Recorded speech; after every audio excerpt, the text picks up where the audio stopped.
C'est à moi que vous l'avez fait. Frères et sœurs en Jésus-Christ, au dimanche de commémoration des justes, l'évangile choisi selon la liturgie maronite nous présente le Christ en gloire, assis sur son trône, jugeant toutes les nations. Nous sommes face à une révélation ultime. À la fin des temps, c'est l'amour concret envers notre prochain qui sera le critère du jugement.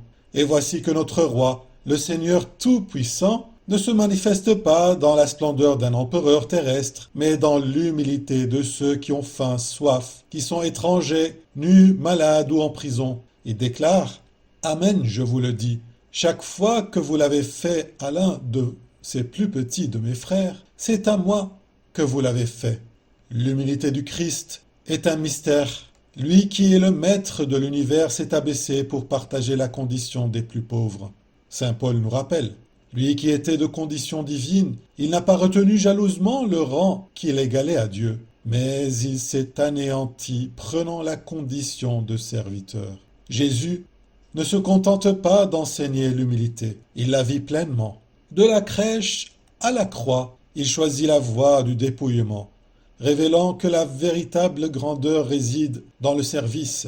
Saint François d'Assise disait « Regardez, frères, l'humilité de Dieu, et ouvrez devant lui votre cœur, en s'identifiant au plus petit. » Jésus nous apprend que l'humilité est la clé du royaume de Dieu. Acceptons-nous d'être petits pour aimer comme lui? Ce qui frappe ici, c'est l'humilité du Christ roi. Contrairement au roi de ce monde qui s'entoure de fastes et de puissants, Jésus s'identifie aux petits, aux oubliés, aux rejetés. Saint Jean Chrysostome enseigne « Veux-tu honorer le corps du Christ? Ne le méprise pas quand il est nu. Ne l'honore pas ici, dans l'église, avec de tissus de soie, tandis que dehors, tu le laisses souffrir du froid et de la nudité. » Le Christ nous montre que la vraie royauté se manifeste dans le service, dans le don de soi. Lui-même l'a vécu, en s'abaissant jusqu'à prendre notre condition humaine, en devenant serviteur, jusqu'à donner sa vie sur la croix. Le jugement dernier que Jésus décrit n'est pas fondé sur des prières ou des connaissances théologiques, mais sur l'amour vécu envers le prochain. Le catéchisme de l'Église catholique nous rappelle que Dieu a lié notre salut à la manière dont nous répondrons à la faim du pauvre, à la soif du petit,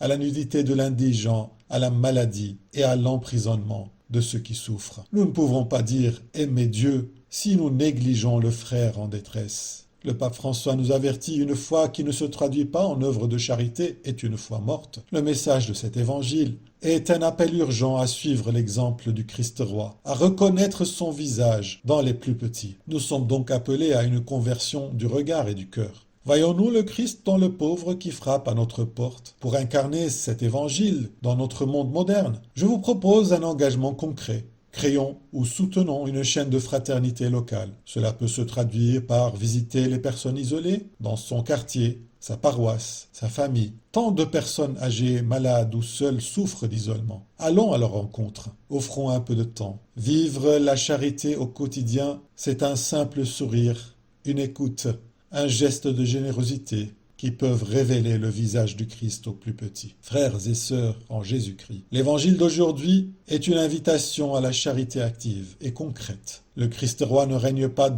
à la manière des grands de ce monde, mais en s'identifiant aux petits. Que notre vie soit un témoignage d'amour pour qu'au dernier jour, nous puissions entendre cette parole bienheureuse. Venez, les bien-aimés de mon Père, les bénis de mon Père. Recevez en héritage le royaume préparé pour vous depuis la fondation du monde. Au Seigneur la gloire pour les siècles des siècles. Amen.